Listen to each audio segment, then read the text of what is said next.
And I think you are now behind enemy lines. Hey there, how you doing, everybody? Berardelli and Ross Galloway here with you.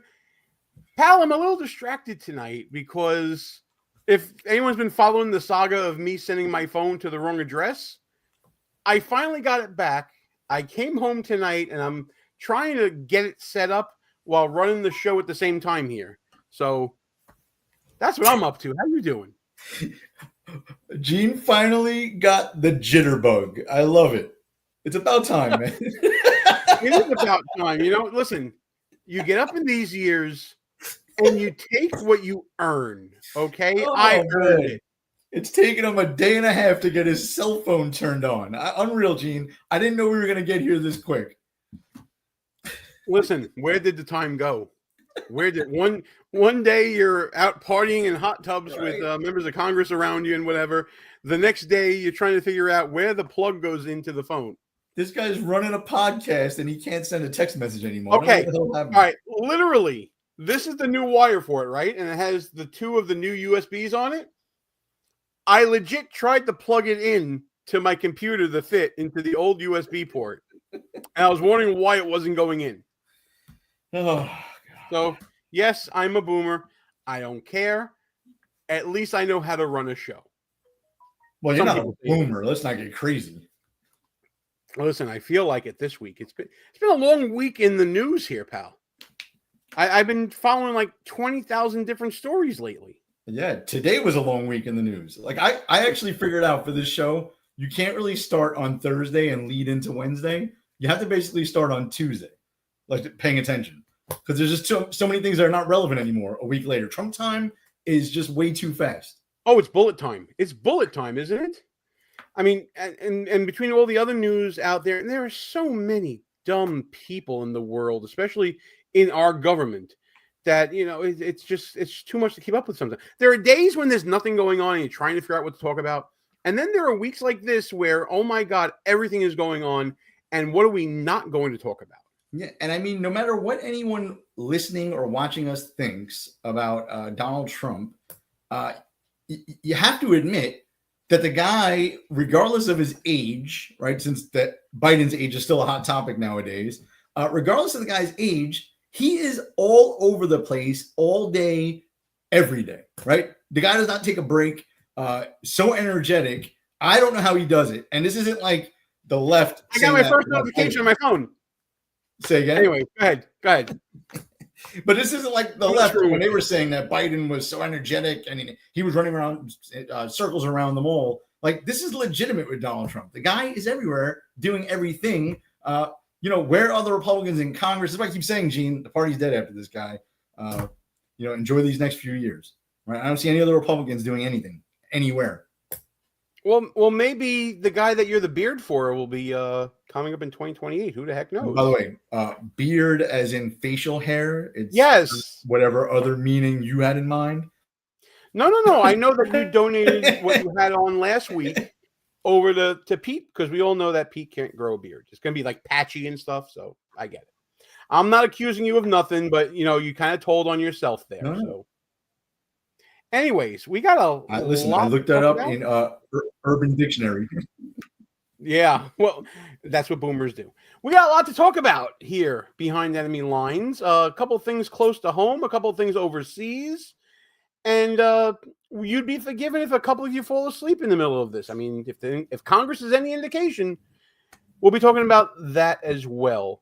This show is going to go faster than David Hogg's term as DNC vice chair, pal. Can we start there? Because that's in my little stack of stuff here. I was hoping you'd bring that up. Oh, I'm bringing it up. I don't really have any clips for it, but I'm certainly going to bring it up. By the way, before we get to talking here, I just want to remind everybody that this is a show put on for you, and hopefully one day will be funded by you. So if you are out there, you're watching, you like what we're doing, give us a little bit of a super chat here. We'll be glad to talk to you either way. Let us know you're out there and have some fun with us. There's a whole bunch of things scrolling on the bottom and ways that you can support the show. Now we're ready to go, Galloway. Tell me about your feelings on this whole David Hogg thing. For those of you who don't know what happened, and we've covered him on previous shows. David Hogg in February was elected one of the 3 at-large vice chairs for the DNC. Then there was a complaint made by a Native American lawyer saying that the DNC did not follow their own processes for DEI, and the Credentials Committee decided that, yeah, she's right. So that they kicked David Hogg out, and I think they're going to redo the election. But the main reason they kicked David Hogg out is because David Hogg has said that he intends to go after incumbent Democrats and primary some of the more ineffective ones. And other Democrats have taken exception to this, including the current DNC chair, including Hakeem Jeffries, and including James Carville. We covered that all on the show previously. And now for the latest on Hogg Watch, here's Ross Galloway.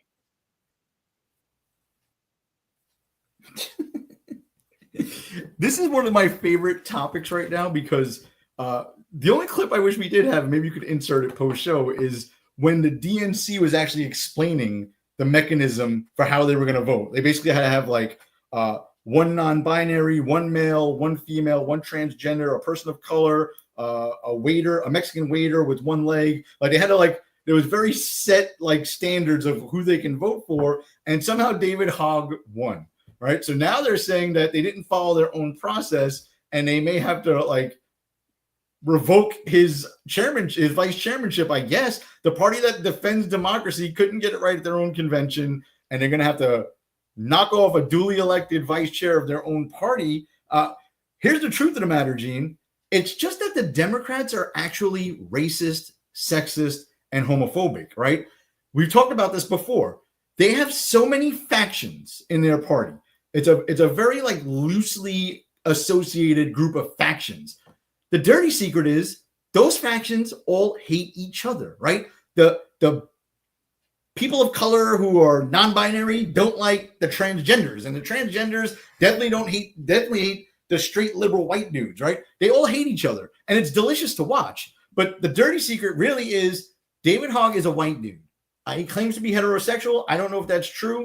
I think he claims to be male. I think his preferred pronouns are he, his. I don't know if that's true either. But those people have no place in the Democratic Party because even though most of the factions hate each other, all of the factions hate the straight white man. Goodbye, Chuck Schumer. Goodbye, David Hogg. Goodbye. You know, it's interesting that you bring that up. And guys, if you're out there, tell me if I'm lagging or if Gallo's lagging or if one of us is lagging here or not. This story is still sort of breaking a little bit. I want to put this up on the screen from Newsweek. And like I said, let me know if I'm lagging or not here, gang. We're going to share the screen. And this is an article from Newsweek. This is what I love about situations like this, when outside forces start stirring the you-know-what. Democrats may have impinged David Hogg's civil rights, according to Trump's top lawyer. This is fantastic.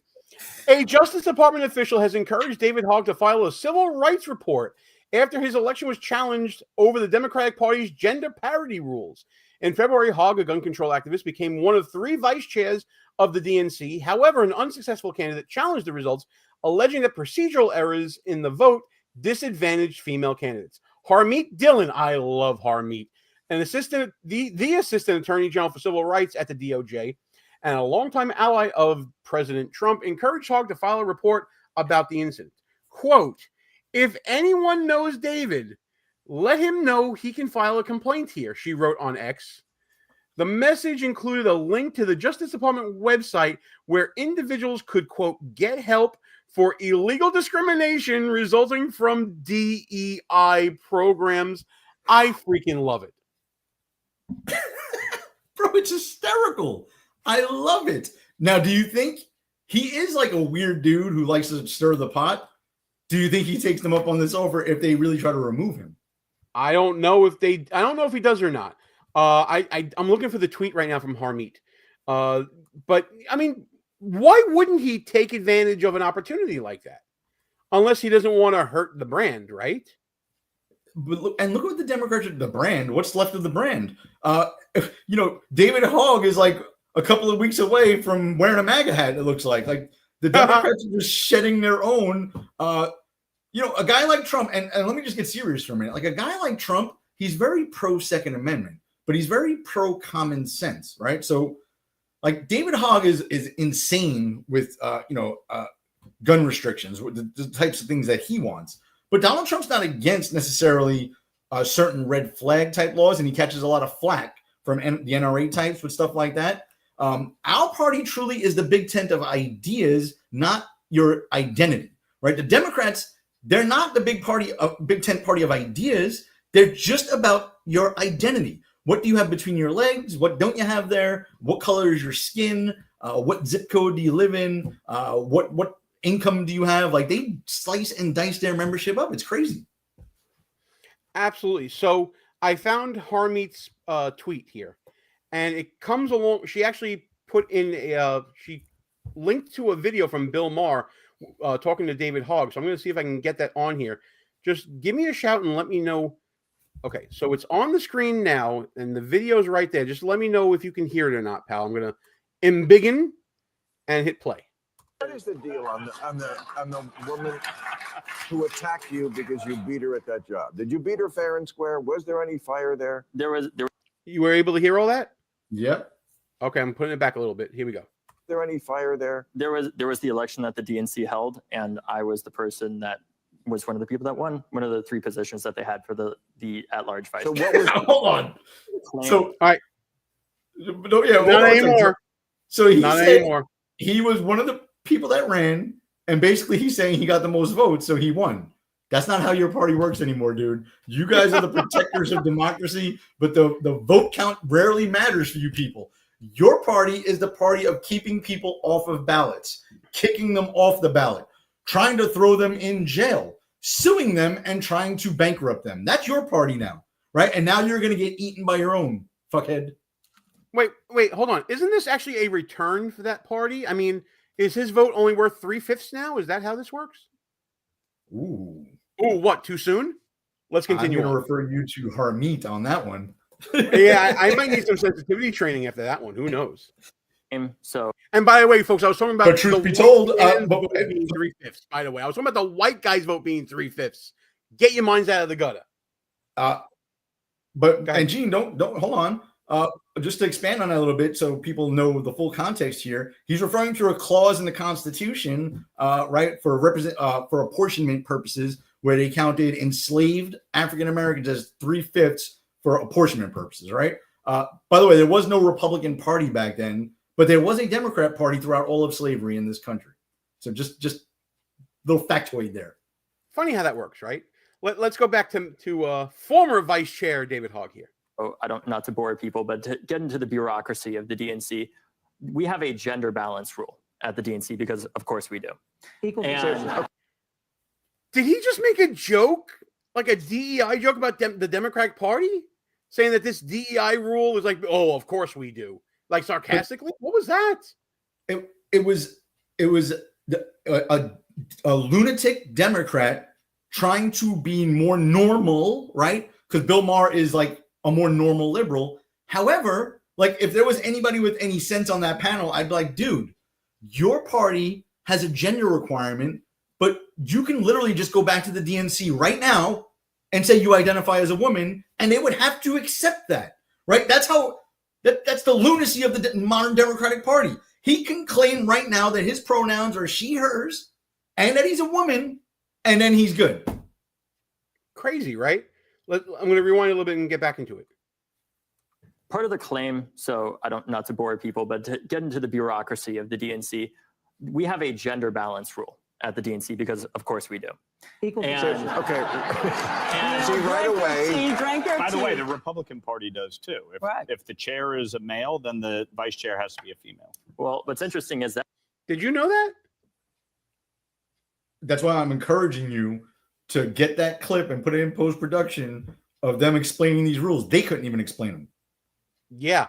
Mike Lola sort of finding commonality with Democrats on DEI. That's a weird flex, but we'll keep going. That's even more progressive than our vision, which is that the chair doesn't count towards the gender balance rule that we have. Frankly, I don't even know if it makes sense for us to have the gender balance rule anymore in this day and age, because I want to focus on whoever's just best at the job. Great. At this point. Oh my God, dude. David Hogg found meritocracy. Now that it's biting him. I think but still, he needs to be sacrificed. A white man like David Hogg needs to be sacrificed upon the altar of DEI for the greater good. Sorry, David. You made this bed. Now lie in it. That's my own view. Terrific. And, you know, by the way, I support what you're doing with respect to the primaries, because I can tell you, having been in politics for quite a while, I started as an intern for McCain. Some of these people don't know when it's time to go. They don't. Chuck Schumer has been in elected office for 50 years. 1974, he was first elected. 50 years. AOC will absolutely kick his ass in a primary. She is the leader of the Democratic Party in this moment, and will continue to be, I think, the biggest driver of where the party goes from a governmental policy standpoint. And that drives many of my colleagues crazy. But the fact is, she has tapped into the base of support within the Democratic Party. All right, you know what? I don't need Mike Lawler gushing about AOC in my life. Yeah. This is no. Let me shock you here, Gene. I actually agree with David Hogg's position on primary, right? I gave this some thought over the last couple of days. Let me just explain this, and then you can disagree. Sure. The RNC or the DNC, right? They're not unions to protect their own elected members, right? Like that's what they've been saying over these last few weeks, essentially. Like the DNC was saying, like, we're in the business of protecting every elected Democrat. That's why we would never fund a primary opponent. No, that's like what a union would do. And union members, the electeds, should pay into that then. The RNC and the DNC are meant to do what's best for the party at large, right? Meaning like a guy like me. If I give money to the RNC and someone challenges, I don't know, like a Lisa Murkowski, I want the RNC to pick the better candidate to support, even if it's in a primary, not to protect the member. Who cares about the member? If I change my party registration tomorrow and get elected as a Democrat, will the Democrats just protect me going forward as an incumbent? I clearly don't align with their views, right? They're not a union. I don't know. I agree with David Hogg on this. The party needs to clean itself up, both parties. And that's one way to do it. So here's my pushback on this. If you want to go after an incumbent, you can't be on the executive board of the DNC acting on your own. Pick a lane. Do you want to be in the establishment and bring change from within? Cool. But if you want to go after incumbents, be on the outside. You basically took the donor list from the DNC, stole it, for lack of a better word, and then used it to parlay it into money for your own personal crusade. But Gene, if he couldn't have raised the money on his own, then he doesn't have a good enough of an idea to go forward with. It doesn't work that way. So I think dude needed to pick a lane and just not be a combination of I'm on the executive board, but I'm going to go against incumbents that we have seats for already. It just doesn't work that way. Let me push back on you a little bit here. All right. While you're doing that, I just want to say hi to, hey, Demodex, how you doing? And by the way, Rick Robinson wanted to say, you know, what would you like to have between your legs? Just saying. Go ahead, make your point. So you've often said that you're not sure about term limits, right? That the voters. Oh, no, I am anti-term limits. Absolutely. Yes. Okay. So even better. So the whole point that I've always made is that incumbents have like this huge advantage. Not only do they have an advantage just because they're an incumbent, they have additional advantages. The outsiders not only have to run against incumbency, which automatically gets you money and name recognition, but you're advocating that they also have the parties which raise untold millions of dollars to spend on incumbents only. That does not make sense to me. I'll throw one more little thing in here. Real quick, Gene. The DNC also spent lots of money in primaries, but not on Democrats.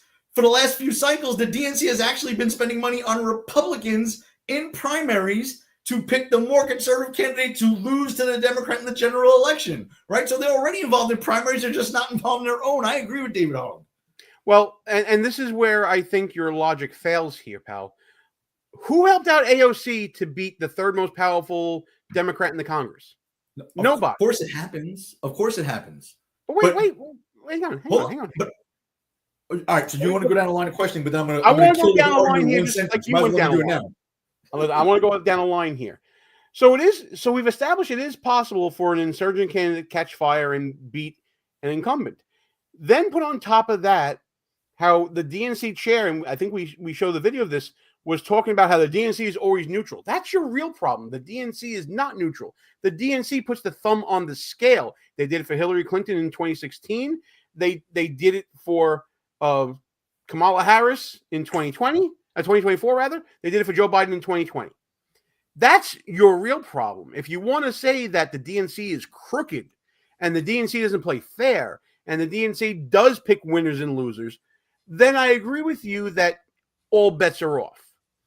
But if you're in there working for that organization that is putting their finger on the scale and you're working against them from the inside, you shouldn't be on the inside. You should be on the outside fighting against them. All right, listen, man.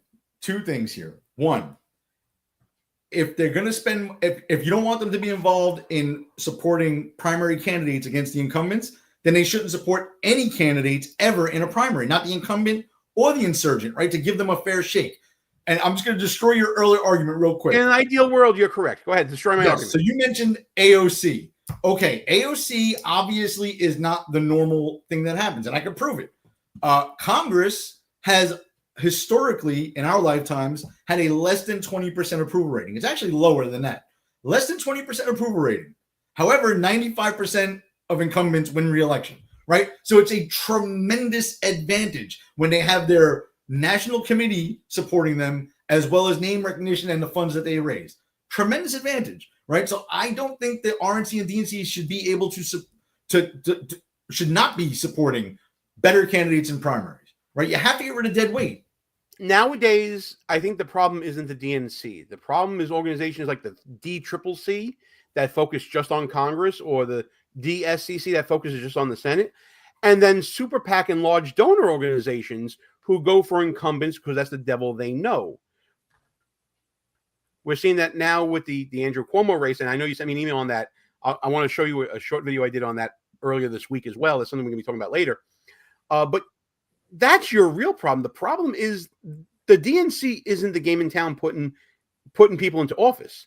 It's the super PACs and the House, the congressional caucus PACs, and all of them are the ones that are doing that.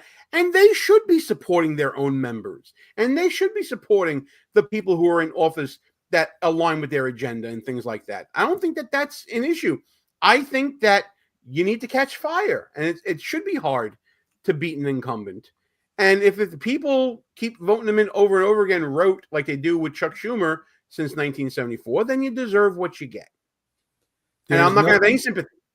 Well, there's nothing. That's your opinion, and I respect it. I have a different opinion, and so does David Hogg, right? There's nothing illegal or unethical of what he wants to do. I happen to agree with the man, right? So the fact that he got elected as a vice chair means theoretically, right, he's representing a good chunk of the party that also agrees with his views. The only unethical thing he did was use DNC donor lists to fund his resistance. That's unethical, in my opinion. But I'll leave it at that. Well, let's leave it at this. How ethical is it for them to try to remove him now from office? Oh, what they're doing here is they're using this Native American attorney's complaint as a guise to get him out. There's no doubt about that, in my opinion. I mean, come on. If you know politics, that's what's going on. So, yeah, I mean, that's a dirty trick. It sucks. I personally wouldn't have kicked him out based on that complaint. But then again, I didn't agree to those rules either. David Hogg went in eyes open, knowing what he was getting into, what kind of people he was getting in bed with here. And the scrawny little bastard got bit by the rules of his own people. He got screwed by his own people. I'm going to have sympathy for that? No sympathy. He's going to get what he deserves, and I love it. All right. So we're currently a little before halftime, but what the hell? We'll do it all now. Thanks for tuning in to Behind Enemy Lines, everybody. I'm Gene. He's Ross. Check us out on YouTube, on Rumble, on X. Please like, share, subscribe, and all that good stuff wherever you're watching. Don't listen to Galloway because he's going to tell you not to. Let a friend know where we are. We are on the road to 3,000 subscribers on YouTube. We're a little over 70 away from that. The show's been growing by leaps and bounds, and it's all because of you guys. Thanks so much for all your support. And if you really want to support us even more, go the extra mile if you would. check out shop.buffoonoftheweek.com. We got a lot of behind enemy line merch out there. Different shirts and hats and different, wine koozies and things like that. Check it all out. There's a lot there. I can't really mention it all. And of course, for more information about what we do, and basically we supplement all these shows on our blog at buffoonoftheweek.com. So check all that out. It's a big assignment. Take it in steps, breathe through it, and I think you're going to have a lot of fun with us. And I've come around on it, Gene. So before the show, Gene was telling me we're about 25 more subscribers away from Gene starring in a Super Beats commercial right here on the air. So I'm with it. Oh, if only we had their money. Man, if we were in Super Beats money at this point, I'd be great. Super Beats and Red and Blue Chew, right? Those are the two things. Hogg and Hallow subscriptions in a little while. I mean, I'm sure there's other ones out. What's that? There's a headphone brand that's out there a lot. Oh God, there's so many of them. It's so cool. It's so funny though. So go ahead and hit that subscribe button if you want to see Gene star in one of those commercials. I love it. How do you know it's not already in here now? Oh God, please don't surprise me like that. I need to be prepared for something like that. No, I wouldn't do that. So, pal, the Democrat Deportation Derangement Tour is still going on. It stopped off in El Salvador. It's probably been on the border a couple of times. It certainly hit the People's Republic of New York, dealing with Mahmoud Khalil, and now it's hit Jersey. And at the Delaney Hall ICE Detention Center, there was a big ruckus involving some New Jersey Democrats, including Bob Menendez's son, Rob Menendez, because, that name is gold in Jersey politics right now, and Newark Congresswoman LaMonica McIver. I'm going to get that right sooner or later. And also, I believe the mayor of Newark, Raz Baraka, was there, and he was arrested for a federal trespass.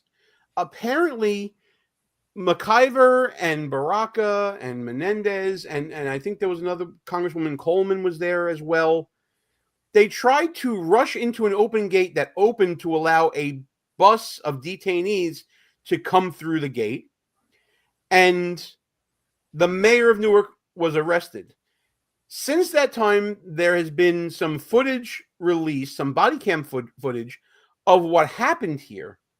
And this is courtesy of Benny Johnson. The only caveat I'll give here is that this footage was altered somewhat. There's a section that repeats in slow motion.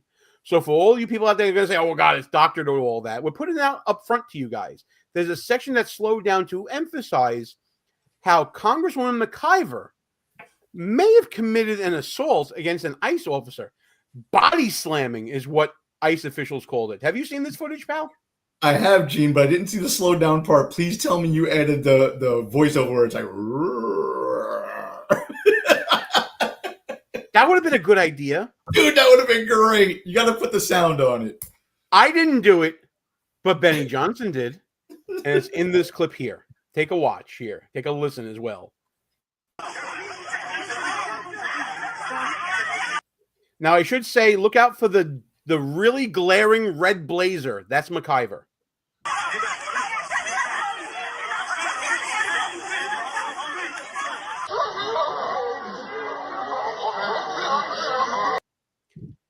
Yes! She's coming through, and she's throwing some bows. That belt is struggling there, too. I love it. Listen, as a fellow at-large person, I'm not going to go there. If you want to go there, you can go there. Oh. But you saw the bows, right? You saw the elbows. I was stuck on the fupa, but yes, I see bows, too. All right, let's take it back a second. Let's take it back a second here. Take it back.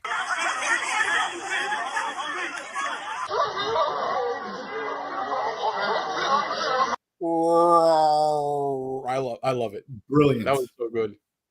That was so good. Demodex42 says, just a political stunt. They only need to give a 24-hour notice and they could get a tour. By the way, Demo, that's partially correct. For a member of Congress to do oversight and do a site inspection in ICE, there is actually an act that was passed in 2020. Members of Congress themselves don't need to give any notice whatsoever to do any sort of oversight at an ICE detention facility. But that's a very good point, that they could have handled this a lot better instead of throwing elbows at an ICE official and then cursing him out afterwards here as we continue the clip.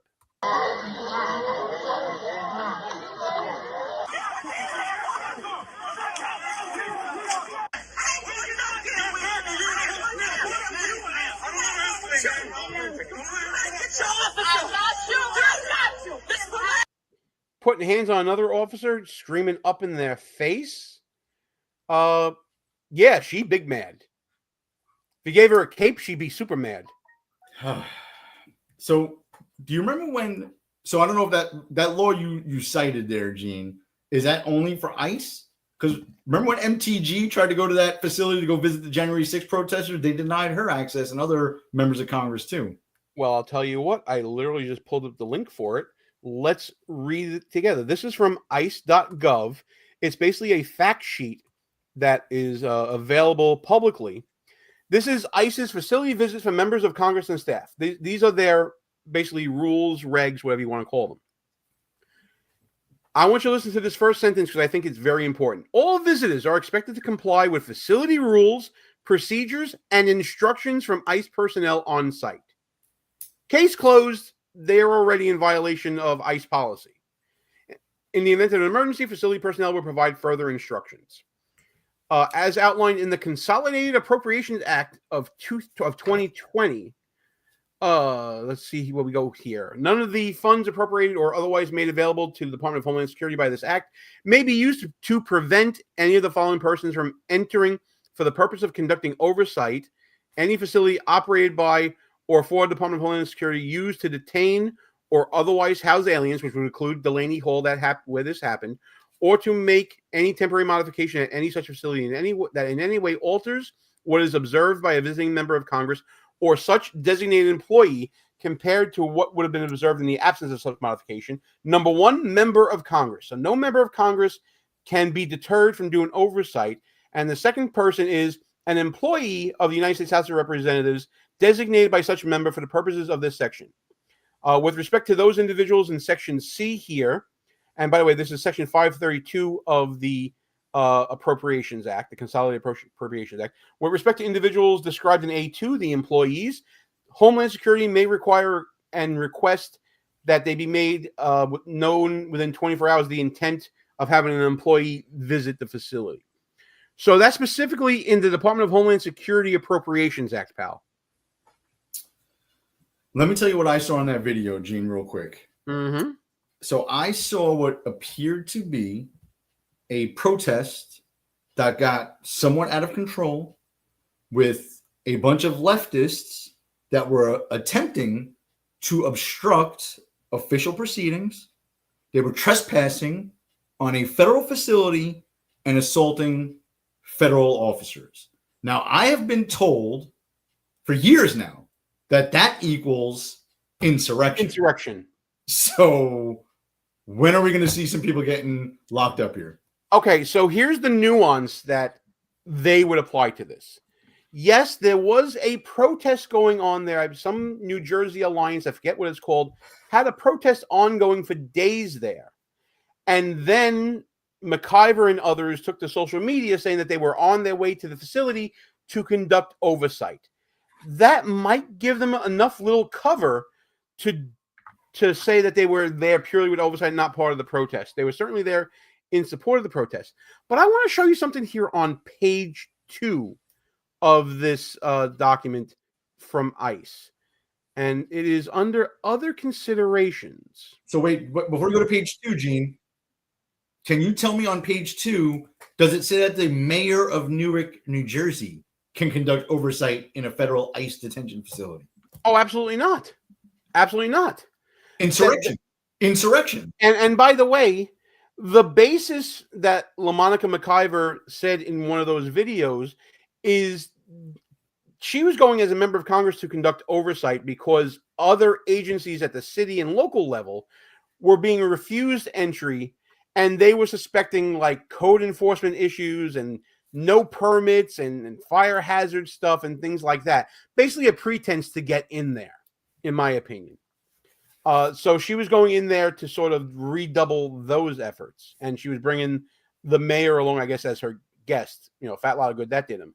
But under other considerations, ICE, this is Hatch Act stuff, and you know a little bit about Hatch Act, pal. ICE employees may not authorize the use of ICE detention facilities for political activities, which is defined as activities directed towards the success or failure of a political party, candidate for partisan political office, or other partisan group. This includes town hall meetings, political rallies, speeches, fundraisers, press conferences, photo opportunities, and other similar events for campaign purposes. No media, photographers, campaign pins, distribution of literature, consultants, or campaign volunteers are permitted. This was a press conference, in essence. Her showing up there was a press availability. Certainly after everything happened, there was a press conference. There was a podium there that said House of Representatives on it, and they had a press conference there. That, to me, is a Hatch Act violation. And, oh, by the way, after all the fracas was over with, they got in and they saw that everything was good. This is a new facility. They found nothing wrong. Yeah, so this is great. When they're locked up and held without bond for over a year, they can bring that document you just showed and say they were conducting oversight in front of a jury of their peers in New Jersey, right? A federal jury, right? That's what they did to the January 6th political prisoners. That is what we must now do to them, right? Maybe they will be found not guilty, and that's great, right? The system might work, but they need to go through that same process, because the process is the punishment. And they've used that against us, Donald Trump. Every day I'm waiting for someone to knock on my door, right? It's time for payback, Gene. I certainly hear you on that, my friend. And if and when there is a trial, which I'm not exactly holding my breath for right now, I think we have a preview of the prosecution and defense arguments. The prosecution being represented here. Oh, by the way, look, before I get to that, Get Some J agrees with Ross Galloway. Thanks for showing up, man. We really appreciate you. Or girl, I'm not assuming your gender. There you go. No judges stepped up for J6ers either. Let's see what the prosecution argument looks like in the form of ICE spokesperson Tricia McLaughlin. I'm glad I can be here to actually give viewers the facts. What happened that these members of Congress, including the mayor as well, and a mob of protesters, as there was a bus full of detainees going through the gate, they stormed the gate and actually entered the first security checkpoint. This put law enforcement at risk, and this actually put the detainees as well at risk. If any official, including these members of Congress, want to enter the facility and take a tour, DHS is more than accommodating. But just because you're a member of Congress does not mean you can break the law, trespass, put law enforcement at risk, and storm the detention facility. I have yet to hear anyone on this network actually talk about who is in this detention facility. There are members of MS-13, known terrorists, murderers, child rapists. There are some of the worst in this detention facility, and I'm still very confused why these Democrats are so hell-bent on getting these heinous actors out of this facility when we have the proper permitting. And actually, in that press conference, those members of Congress actually noted the great conditions of this facility that our ICE enforcement officers so bravely operate. So that's a hell of an opening argument, I think. What'd you think of that summary? Yeah, I think it's pretty solid, because I think the first rule that you read on that little sheet from ICE was you will promptly obey the guidance that given to you by ICE employees or officers, right? And clearly they didn't. So to me, the rest of the sheet is irrelevant. Once you break that first rule, there's no way you can say you're conducting oversight if you're throwing elbows. Absolutely right. And now we'll hear from the defense. The DHS also says that, in their words, you were body slamming an ICE officer. Is that what we're looking at? Is that what happened? Absolutely no. I mean, I honestly do not know how to body slam anyone. There's no video that supports me body slamming anyone. We, as Congresswoman Bonnie Watson-Coleman said, we were simply there to do our job. Therefore, oversight visit and what you're watching in a video, and we don't have all of the body cam, and we hope that all of the body cam is released. It was a very tense situation. It unfortunately did not have to be like that. They created that confrontation, they created that chaos, and then ultimately went to arrest the mayor of the largest city of New Jersey, who is my mayor and my constituent. And it was very difficult to watch that happen, but absolutely, I did not body slam anyone. All video evidence to the contrary. Would you like to see the body slam again, pal? Oh, hold on, don't go there yet, Gene, because let me lead into the body slam, if you will. First things first. She said she wants all the body cam footage to be released. Yeah, that's a great wish. We wanted that too during January 6th. I don't know if you remember. I think you'll have to wait, like we had to wait until the Republicans took the House of Representatives and Speaker McCarthy released a bunch of those tapes that we didn't get to see, right? So maybe you'll have to wait until, God forbid, the Democrats take back the House. Now, about the body slam, we can watch it again. Just let me lead into this. That's not your typical American wrestling body slam. It was more of like a sumo belly bump. Like, it wasn't really like, a body slam was like what Hulk Hogan used to do. This was more like sumo wrestler trying to bump somebody out of a circle. So I'm with her on that. She used her body to slam into someone else. Isn't that what it is? That's body slam. Listen, we're not in the WWE, but if I were to do like a splash onto someone, I'm slamming my body into that person. By the way, for those of you tuning in late, let's get back into it.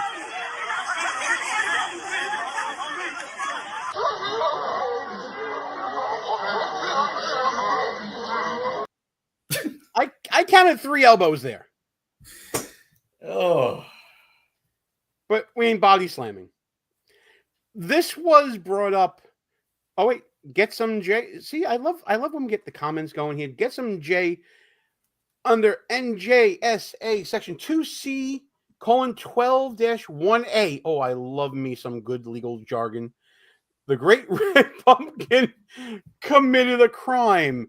I'm going to see if I can look that up while we listen to Homeland Security Secretary Kristi Noem speaking before Congress, addressing this issue about what happened at the Delaney Hall facility.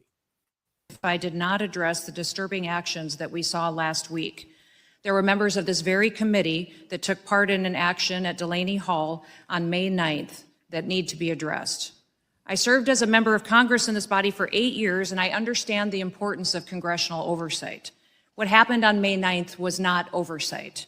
It was a political stunt that put the safety of our law enforcement officers, our agents, our staff, and our detainees at risk. Here are the facts. As a vehicle approached the security gate at Delaney Hall Detention Center, a mob of protesters, including 3 members of Congress, stormed the gate and they trespassed into the detention facility. We have footage of those members of Congress slamming their bodies into our law enforcement officers. And now everybody is saying, in all fairness, it's called a body check. I mean, if you're body checking, you're slamming your body into that other person. It's not like she's on skates at an NHL hockey game or anything like that. And listen, I love me some Kristi Noem, but she's saying a mob of protesters. I want our side to take it up a notch. That was a mob of insurrectionists. You have to throw it back in their face. You have to. Absolutely. By the way, Get Some J is one of my people. Okay? I spend my days debating laws. This lawyer salutes you, my friend. I appreciate you being so well informed. Let's get back to Kristi Noem's characterization of the events of last week at Delaney Hall. Shoving them, screaming profanities in their faces, striking them with their fists, and otherwise assaulting law enforcement. The behavior was lawlessness, and it was beneath this body. Members of Congress should not break into detention centers or federal facilities. Had these members requested a tour, we certainly would have facilitated a tour. As a body knows, there are proper protocols and there are procedures that must be abided by. These congressional members and staff visit our facilities all of the time, and these members could follow the policies that have been in place, and they would have been followed. We would have facilitated a tour of this important facility. However, even after these members assaulted our federal law enforcement officers, we still provided them with a tour of that facility. I'm glad that at their press conference following the tour, these members acknowledged that Delaney Hall is in good condition and meets deferral standards. Charges made by these politicians that Delaney does not have the proper permitting is false. We have valid permits and inspections for plumbing and electricity and fire codes that have been cleared. Lastly, I'd like to remind Americans and everyone in this body who is detained in this detention facility are murderers, rapists, known terrorists, MS-13 gang members, drug traffickers, and other heinous actors. I hope that those members of Congress will so passionately protest on behalf of the American victims that they were elected to represent, and not just violent criminals who are in this country illegally. I'm sorry, sir. I don't know what's so funny about Secretary Noem's speech. Bro, put that comment up there, please. That's my favorite backhanded compliment for a woman ever. Well, I think I need to put the whole chain up. Let's put the whole chain up. So it was. We were talking about. Well, actually, you know what? Hang on a second. Let's make this a little educational, shall we? She was talking about. I'm sorry. We were talking with Get Some J about the New Jersey statute for simple assault, and we're going to share it on the screen right now. There it is for everybody to see. And just very quickly, simple assault person is guilty if they attempt to cause or purposely, knowingly, or recklessly cause bodily injury to another, negligently causes bodily injury to another, or attempts by physical menace to put another in fear of imminent serious bodily loss. If you see Congresswoman McIver coming at you, and she's throwing elbows, long story short, as Get Some J said, she's guilty. And then Galloway added this, and then I added this. I have no problem telling you on myself. If I'm putting it in the chat, I'll put it on screen too. Gene, when I hear that, like in real life, I die laughing hysterically. It's hysterical. It's one of the funniest comments you could say to a woman, about a woman. She's, she is a handsome woman. Yeah. Oh, and just to round it out here, in comparison, okay, so not to objectify members of the Trump administration, but yeah, I can dig it. I can dig it. And I'm single and I can deal with that. So there we go. All right, we got time for a couple of more funny subjects here, pal. Not really final thought stuff, but certainly stuff we can talk about. I'm going to pull up this video, and you can look in the chat right now if you want to answer that comment, pal. Something just popped up that you may want to take a look at here. So those of you who know the show know my well-founded hatred and vendetta for Andrew Cuomo, who is currently running the New York City Campaign Finance Board. Damn, we're supposed to see that yet. Damn, I'll remove it. Pretend that didn't happen. So Andrew Cuomo running for mayor of the People's Republic of New York. When you run for office in New York, you are entitled to get matching funds if you meet a certain threshold of number of donors and amount of money that you collect. Andrew Cuomo was due to get about $2 million from the Campaign Finance Board, but that didn't happen because the Campaign Finance Board found that Andrew Cuomo had been coordinating with a super PAC. Take a look at this quick little short video that we uploaded yesterday. Huge bite out of Andrew Cuomo's campaign. Wait, yep. Okay. Go. Board has reason to believe Fix the City's $622,056 expenditure for an ad distributed on May 4, 2025 was not independent of the Cuomo campaign. Cheater, you're a cheater!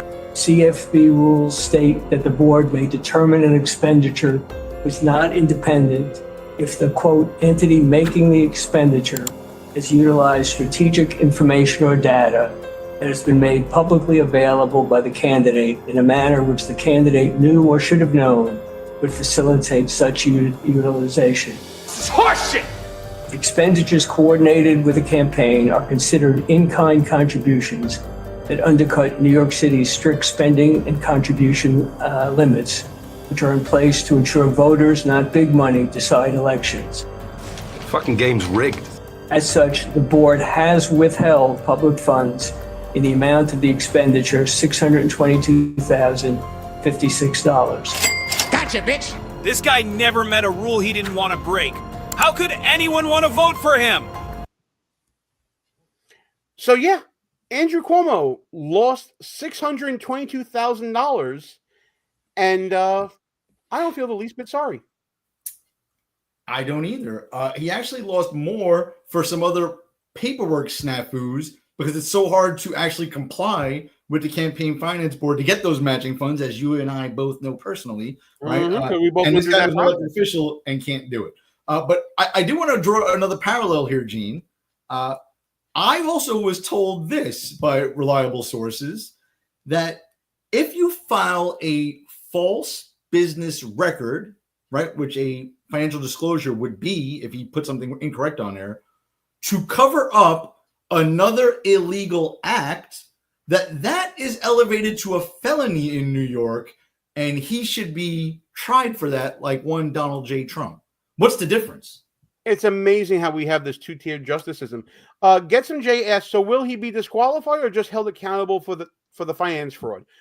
So what has happened, Getsom, is that the Campaign and Finance Board was going to give him somewhere around like $2.1 million in matching funds. As Ross was talking about, he had screwed up his matching funds paperwork in 2 previous donation cycles and wasn't able to get money then.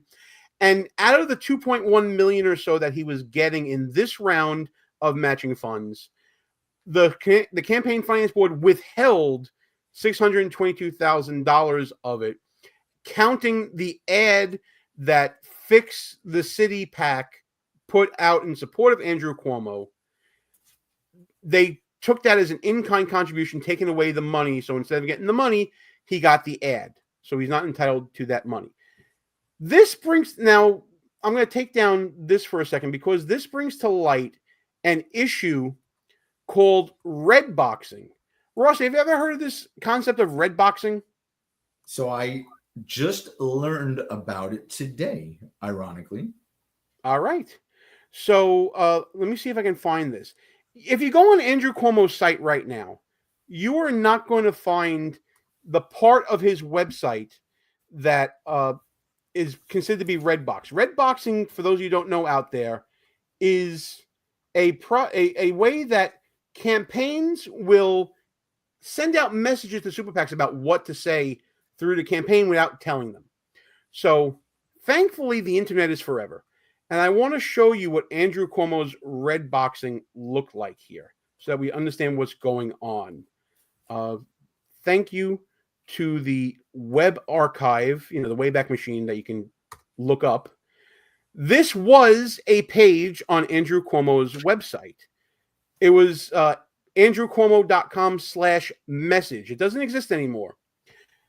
And this was supposed to be under the guise of Cuomo's message for voters. Let's see what it says here. And you tell me if this is a little bit above the head of voters, Mr. Galloway.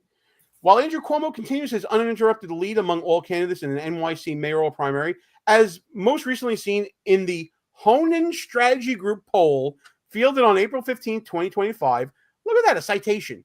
It remains essential to communicate in a variety of ways so all voters know that, in bold text now, in this time of crisis for NYC, Andrew Cuomo is the only proven leader in this race with a real record of results who can get things done. It all comes down to effective, proven leadership.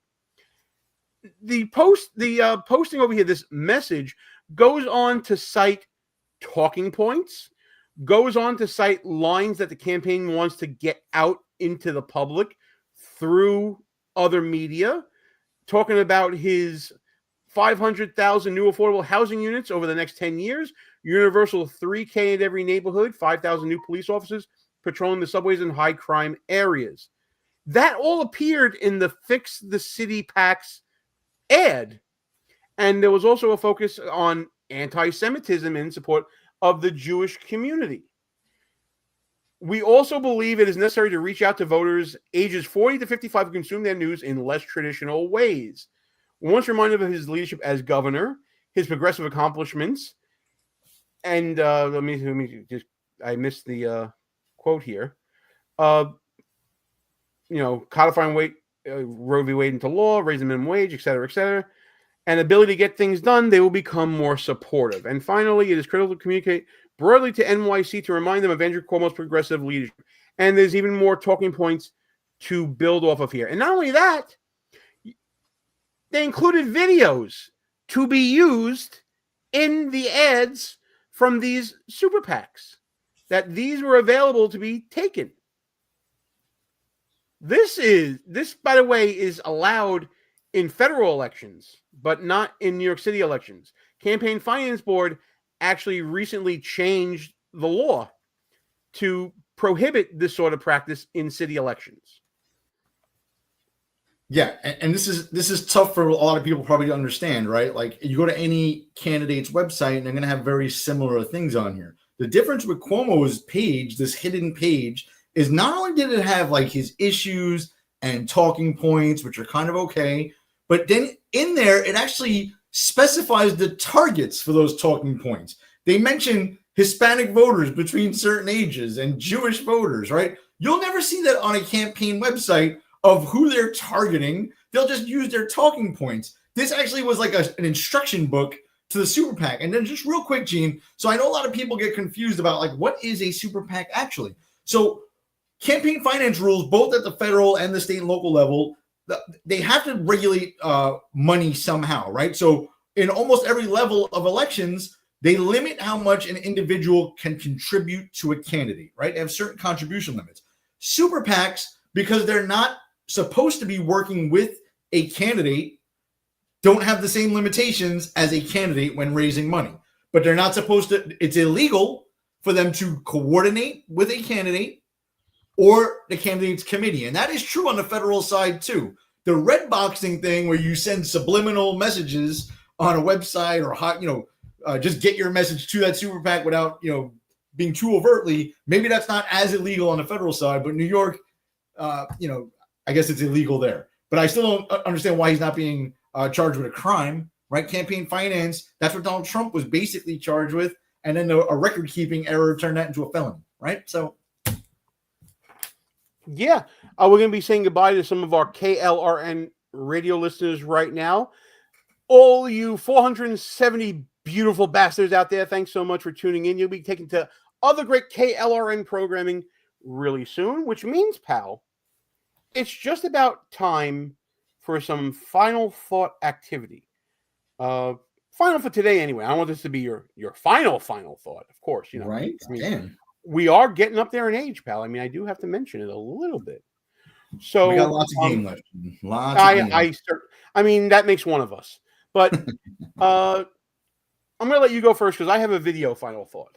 All right. So mine's not too long. I'm going to do this quickly. A lot of people were very doom and gloom about the economy and all the things that Trump was doing. Let me just start off with an easy one with Trump. The jet that Qatar wants to give us so that Trump can use it for Air Force One and then possibly donate it to his library after. Let me just tell you guys this, man. Trump is brilliant, right? He's not going to use that fucking plane as Air Force One. Can you guys wake the hell up? He's negotiating with Boeing again to build a new Air Force One. He did it in his first term.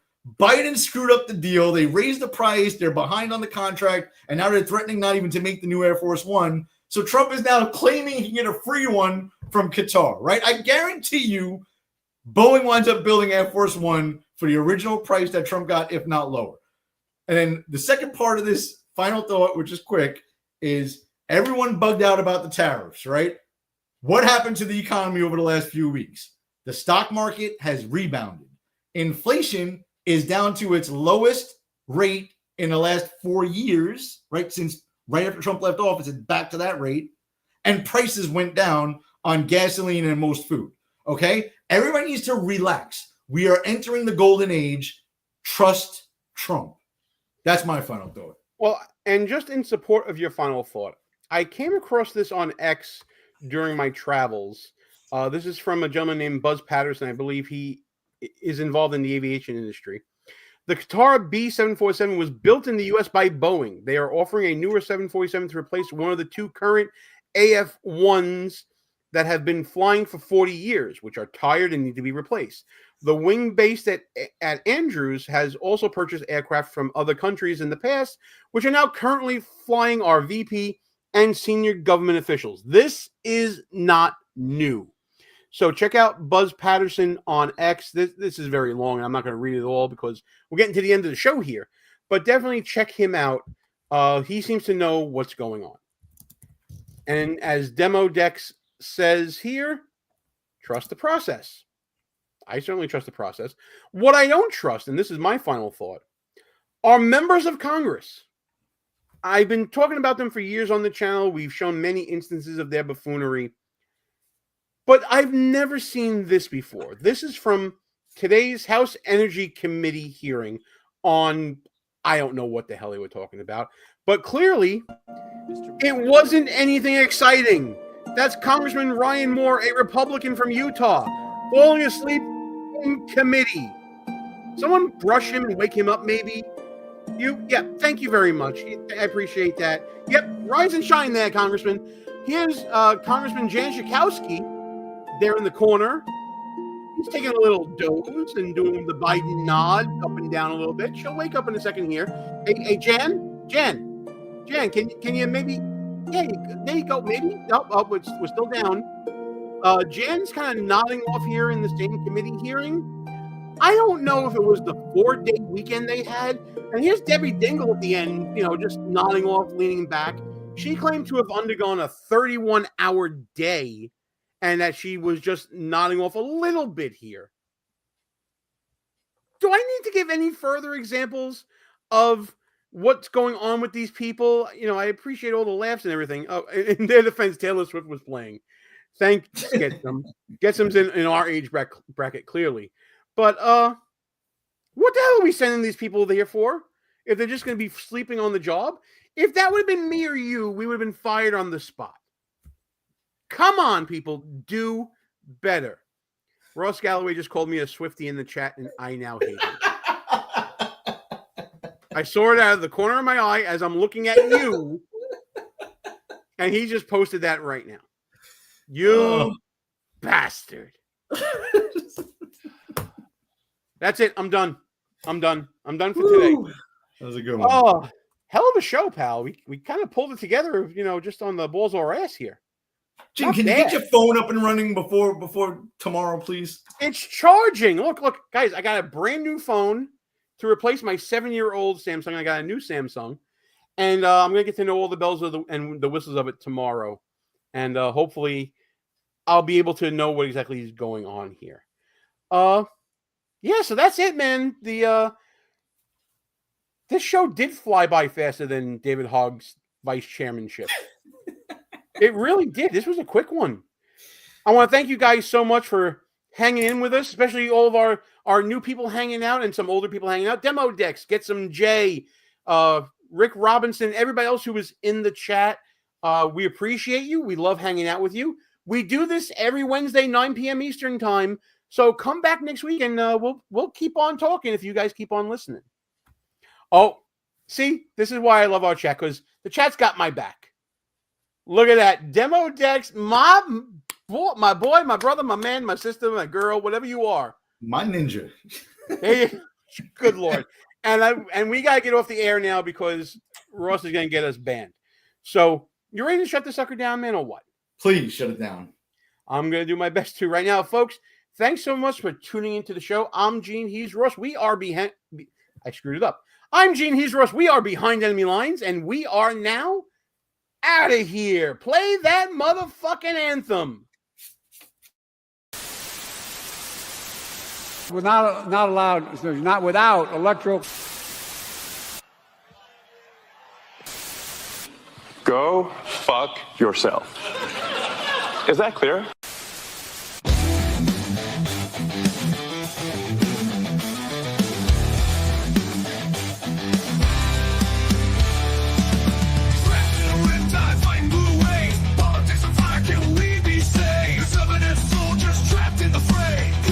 Teeth, don't let them have sway. Conservative battalions walking them out, marching through the streets while the buffoons all shout. Move in the shadows, flag on my chest, repping my clan, putting faith to the test. Cause left plays blues behind enemy lines, fighting for the truth, feels like wartime. Don't back down, keep it rugged and raw, cool in the chaos, but loud in the war. But loud in the war.